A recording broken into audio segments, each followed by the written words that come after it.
go. Good day everyone, I'm the Cadet Vidalia.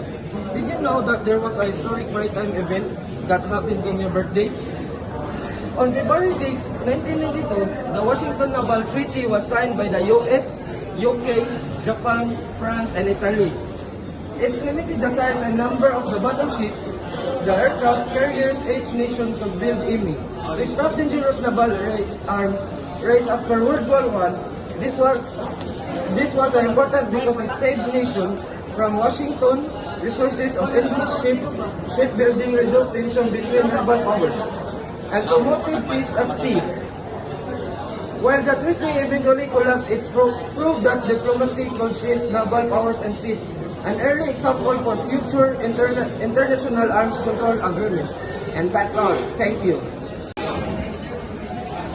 Good day everyone, I'm the Cadet Bardo. Do you know that one of us birthday there's a historical event or what?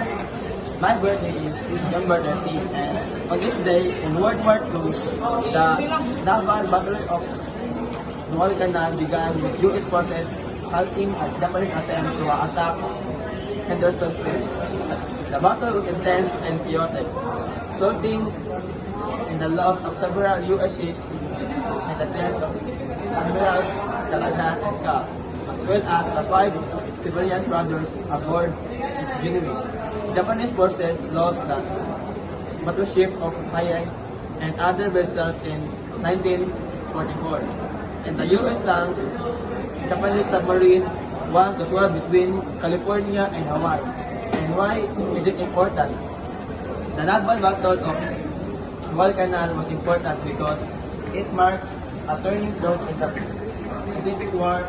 It's not Japan's attempt to retake Hendersonville, a critical air base on the Guadalcanal that gave the Allies air superiority. The battle demonstrated the US Navy, the Navy resolve and ability to fight difficult conditions. And that's all. Thank you.